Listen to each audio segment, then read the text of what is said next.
दोस्तों आज मैं आपके लिए लाया हूं टाटा मोटर्स की interesting case study. As a Indian आपको टाटा मोटर्स की एक केस स्टडी बहुत प्राउड फील कराएगी। दोस्तों इसमें मैंने टाटा मोटर्स की entire journey, growth strategies, organisational changes और प्रोडक्ट डेवलपमेंट सब कुछ कवर किया है जो शायद ही आपको किसी और यूट्यूब वीडियो में मिले। वाकई टाटा मोटर्स की zero time waste case study learning और मोटिवेशन से भरपूर है। आगे मैं आपको 4 कारण भी बताऊंगा जिसने टाटा मोटर्स को सुपर से भी ऊपर सक्सेसफुल बनाया है। इस केस स्टडी को बेहतर ढंग से समझने के लिए हम लोग थोड़ा सा अदर प्रोडक्ट के मार्केट शेयर पे नजर डालते हैं, जैसे smartphone market share. Smartphone market share में 70% चाइनीज कंपनीज, 20% के आसपास कोरियन ब्रांड सैमसंग, 4% के आसपास अमेरिकन ब्रांड एप्पल। मतलब इंडिया से कोई भी कंपनी कंपटीशन देने की हालत में नहीं है। सेम हालत TV, fridge, AC, washing machine सब LG, Samsung, Daikin, Sony, Philips, MI, मतलब टोटल बाहर की कंपनी। और अब देखते हैं इंडियन कार मार्केट शेयर क्या कहता है according to December 2021। Maruti Suzuki 48%, Hyundai 12.5%, Mahindra 7%, Toyota 4.5%, Kia Honda 3% के आसपास, Renault 2.5%, MG, Skoda, Nissan, Volkswagen ये सारे 1 to 1.5%। और जो नाम मैंने छोड़ा है वो है टाटा मोटर्स का, वो है 13.87% मार्केट शेयर के साथ सेकंड पोजीशन पे। है ना ये कमाल की बात। इंडिया में मात्र 3 ही ऐसी कंपनी है दोस्तों जिन्होंने डबल डिजिट परसेंटेज में सेल्स करी है, जिसमें टाटा एकमात्र इंडियन कंपनी है। कुछ सालों पहले अगर कोई ये कहता कि टाटा की कार लेनी है तो लोग उसे बेवकूफ समझते। टाटा मोटर्स का नाम सुनकर लोगों के दिमाग में ट्रक बस बनाने वाली कंपनी है, ज्यादा से ज्यादा टैक्सी में चलने वाली गाड़ियां, इससे ज्यादा कुछ नहीं। लेकिन आज टाइम ये आ गया है कि टाटा से लड़ने के लिए कोलैबोरेशंस हुए हैं, चाहे वो मारुति सुजुकी के एक बॉडी के ऊपर गाड़ियां बनाना या अपने रेट्स, कई कॉम्पिटिटर्स अपने रेट्स भी कम किए, उनके लिए अब टाटा मोटर सबसे बड़ा कॉम्पिटिटर है। क्विकली बहुत शॉर्ट में हिस्ट्री डिस्कस करेंगे और सीधा आएंगे अपने टॉपिक पे कि टाटा ने इन 4-5 सालों में अपना रिकॉर्ड परफॉर्मेंस कैसे किया और सेकंड स्पॉट पर आने में कैसे कामयाब हुई।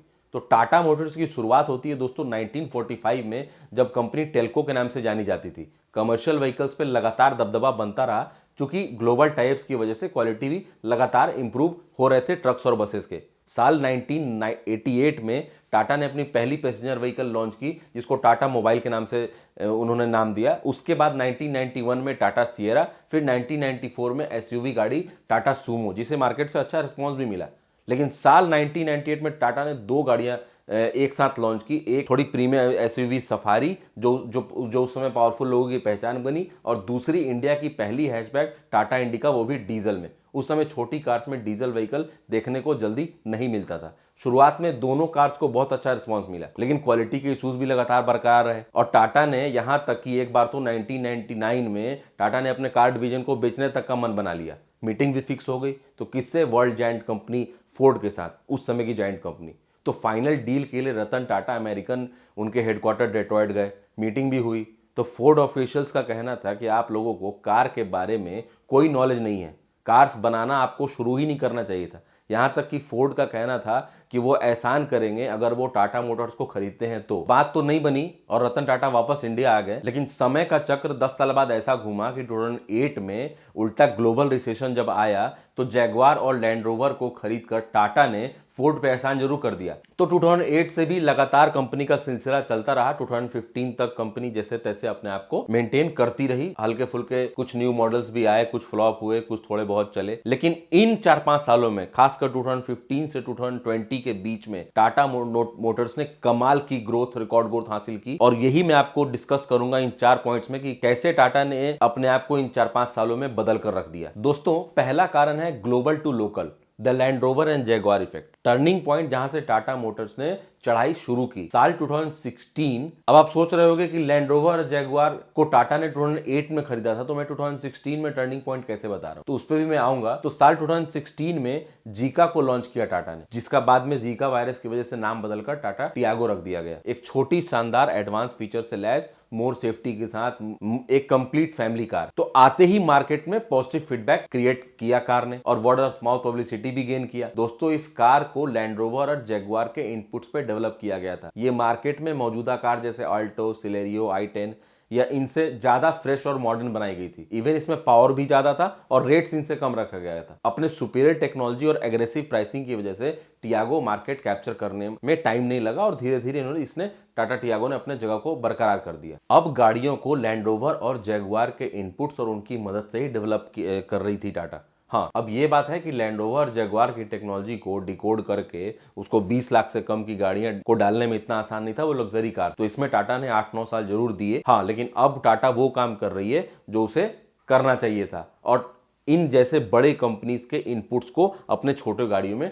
डालना टाटा ने स्टार्ट कर दिया था। इसी कतार में उन्होंने टाटा नेक्सॉन को लॉन्च किया, जो बहुत ज़्यादा सक्सेसफुल हुई, इवन टियागो से भी ज़्यादा सक्सेसफुल हुई। इसमें कंपनी ने फीचर्स भी ज़्यादा दिए, रेट भी बहुत कॉम्पिटिटिव रखा, और कई फीचर जैसे ऑडियो सिस्टम, प्रोजेक्टर, एलईडी और काफ़ी सारी ऐसी चीज़ें हैं जो अपर सेगमेंट की गाड़ी में उस समय आती थी, जो अब टाटा नेक्सॉन में आ रही थी। इसका मतलब लैंड रोवर और जगुआर के एक्विजिशन का सही इस्तेमाल टाटा अच्छे ढंग से अभी करने लगी। अभी तक आपको पर्दे के पीछे से काम हो रहा था, लेकिन मस्ट टॉक कार हैरियर में तो सीधा लैंड रोवर से लिया गया D8R का प्लेटफॉर्म इस्तेमाल ही कर दिया गया। कंपनी ने इसको अपने ब्रोशर में भी साफ लिखा, और सेम सफारी में भी यही हुआ। दोनों के प्लेटफॉर्म्स D8R पे डेवलप हुए, और दोनों की सेल्स अपने सेगमेंट में भी काफी अच्छी जा रही है। 50,000 से ज्यादा हैरियर बिक चुकी है। अब लैंड रोवर जगुआर को खरीदना अच्छा साबित हो रहा टाटा के लिए। रतन टाटा कहते हैं ना कि वो डिसीजन सही नहीं लेते, डिसीजन ले करके बाद में उसको सही साबित करते हैं। तो क्विकली दोस्तों दूसरे कारण की तरफ अब बढ़ते हैं। तो दोस्तों दूसरा कारण है जीबी इफेक्ट। जी हाँ, गुंटर बस्चेक, जिनका टाटा के इस 4-5 सालों के सक्सेस में बहुत बड़ा हाथ है। 2016 की शुरुआत में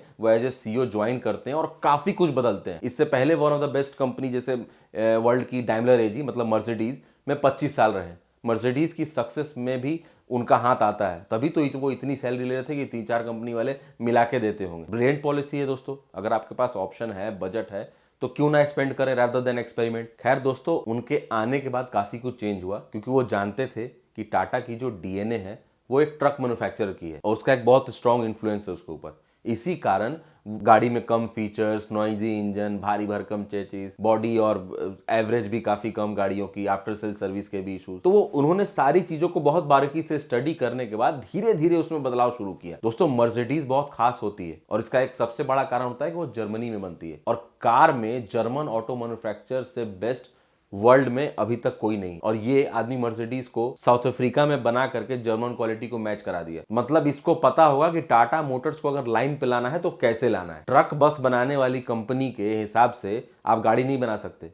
जो बंदा जिंदगी भर वर्ल्ड क्लास कार बेचने में लगा हुआ हो, उससे क्या ही छुपेगा। अपने माइक्रोस्कोप वाले नजर से मिस्टर जीबी ने धीरे धीरे टाटा की कमी को दूर करना शुरू किया, और चेंज भी जो किया वो फेज बाय फेज किया, क्योंकि इतनी बड़ी कंपनी को आप 1-2 साल में सीधा ट्रैक पर नहीं ला सकते। हालांकि 2021 में जून से अब वो टाटा मोटर्स के सीईओ नहीं है, लेकिन फिर भी वो एज ए कंसल्टेंट कंपनी के साथ बने हुए हैं। उनके चेंजेस को आप महसूस कर सकते हो कि अब नई जितनी टाटा की कार्स आ रही हैं, वो जाकर के आप एक बार बैठोगे तो आप समझ जाओगे कि हाँ चेंज तो है। अब आते हैं अपने तीसरे कारण के ऊपर। तो दोस्तों तीसरा कारण है फ्यूचर फोकस, मतलब डीजल और पेट्रोल के कार्स के बाद का फ्यूचर। जी हाँ, electric vehicle. Electric vehicle discuss करने से पहले आप थोड़ी सी बैकग्राउंड को समझो। टाटा मोटर्स ने जब लैंड रोवर और जगुआर को एक्वायर किया था, तो वो कार कंपनीज पहले से इलेक्ट्रिक व्हीकल पे काम कर रही थी, और टाटा खुद भी इंडिया में बैटरी और पावर सेक्टर में है। तो टाटा को बहुत आसानी हुई इलेक्ट्रिक व्हीकल्स लॉन्च करने में, लेकिन टाटा फर्स्ट मूवर एडवांटेज उठाने में कामयाब हो गई।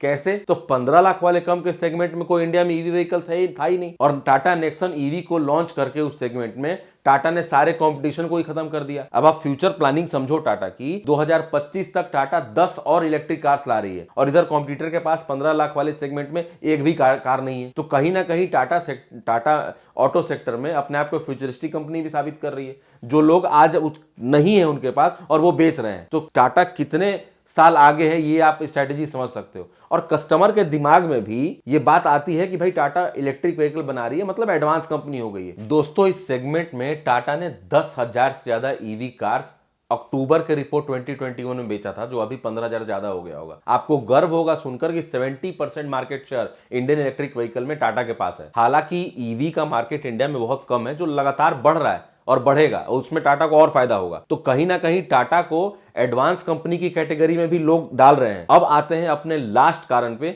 जो टाटा मोटर्स ने कभी नहीं बदला। ये सारी चीजें तो बदलाव वाली थी जो मैंने तीनों बताई। अब जो नहीं बदला उसके ऊपर डिस्कस करते हैं। दोस्तों चौथा कारण है ब्रांड पोजिशनिंग ऑफ सेफ्टी। जी हाँ, कुछ चीजें समय के साथ ना बदले तो ही अच्छी है। जिस ब्रांड पोजिशनिंग के साथ टाटा 1990 से चली थी वो आज भी कायम है। यही कारण है कि सेफ्टी में टाटा के बारे में कभी भी किसी ने कुछ नहीं बोला। मारुति नंबर 1 होने के बावजूद ग्लोबल एनकैप रेटिंग में मारुति की कई गाड़ियों को 0 स्टार्स मिली है, तो किसी को 1 या 2। अगर टाटा की गाड़ियों से कंपेयर करें तो टाटा की गाड़ियों को 4 to 5 स्टार्स मिल जाते हैं। कुछ गाड़ियों की ग्लोबल एनकैप रेटिंग देखना इसलिए जरूरी है केस स्टडी में कि भगवान ना करे एक्सीडेंट हो जाए तो पैसेंजर को कितना नुकसान होगा। आज के डेट में यह भी एक फैक्टर कस्टमर लेकर के चलता है जब भी वो गाड़ी खरीदता है। जैसे मारुति एस्प्रेसो है, वो 0 स्टार रेटिंग है, मतलब गए काम से। उसी तरीके से जैसे हुंडई की i10 है, मारुति की वैगनार है, या सेंट्रो है, स्विफ्ट है, ये सब 2 स्टार की गाड़ियां हैं, मतलब जयराम जी की। देखिए इस पिक में कैसे टाटा मारुति का मजाक उड़ा रहा है। आर्टिका और सेल्टोस जैसी गाड़ियां जो हैं जिनको 3 स्टार रेटिंग मिली हो इतनी महंगी होने के बावजूद, अगर आप टाटा की गाड़ियों की रेटिंग देखो, जैसे नेक्सॉन है, एल्ट्रॉस है, पंच है, ये सब 5 स्टार गाड़ियां हैं। टाटा टियागो, टिगोर, ये सब 4 स्टार गाड़ियां, मतलब बचने के चांसेस हैं। देखिए ये पोल पूरी तरीके से मुड़ चुका है, और लेकिन टाटा हैरियर को नुकसान बिल्कुल ना के बराबर हुआ है। लोग सेफ्टी की वजह से भी मारुति और हुंडई से टाटा में स्विच हो रहे हैं। ये भी एक बहुत बड़ा फैक्टर है जो टाटा ने सेफ्टी को अपने साथ बरकरार रखता है। मारुति और हुंडई के जो कार मार्केट में जो टाटा ने सेंध लगानी शुरू करी है, वो अपने कहीं ना कहीं उसमें सेफ्टी भी एक बहुत बड़ा कारण निकल करके आया है। क्योंकि कई फेजेस में अगर आप देखोगे 2020 में, 2021 में मारुति ने थोड़ी थोड़ी शेयर लूज करी है, हुंडई ने थोड़ी लूज करी है, और उसी जगह पे टाटा ने अपने आप को थोड़ा थोड़ा ग्रोथ दिया है। देखो दोस्तों, सफर लंबा है, लेकिन टाटा ही एकमात्र इंडियन कंपनी है जो इन ग्लोबल कंपनी से लड़ रही है और जीत रही है। तो दोस्तों, thank you for all listening to Adarsh, signing off, stay positive with business positive.